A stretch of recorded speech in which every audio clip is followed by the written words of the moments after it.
carbon dating is a subset of what's called radiometric dating.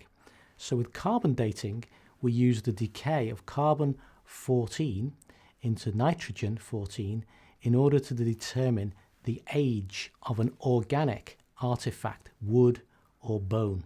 You can't use it on rock. Okay? Now, radiometric dating, such as might be used on rock, you could use potassium to argon, uranium to lead, strontium to rubidium, and they decay over much, much longer timescales. Now, in the case of carbon-14, you can calibrate the technique. For instance, you can take known artifacts of known age from history, and date them, and you can get an accurate carbon-14 date. Interesting one recently, Richard III, he was dug up ignominiously in a car park in Leicester, and it was DNA that confirmed his identity, and the carbon date also fitted more or less with one adjustment to the 1485 Battle of Bosworth Field. So carbon dating is good and has its uses.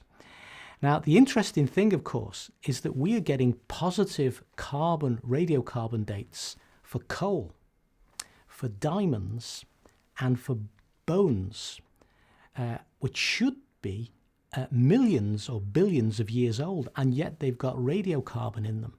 So what that says is that those things are not. If anything has got any radiocarbon in, it cannot be more than 1 million years old. In fact, the largest radiocarbon date I've seen is 100,000 years. Things don't go above that because it just decays away. The multi-billion-year-old ages or multi-million-year-old ages that you get, of course, are not calibrated. And that is they're based upon a set of assumptions that are unproven and unprovable. Okay, unproven and unprovable doesn't mean they're false, but it does mean they're not proven, and therefore they're not as solid as something that we can calibrate from another system in antiquity. So, to sum up, radiocarbon has been measured on items which we would previously thought to be millions and billions of years old, proving that they are not.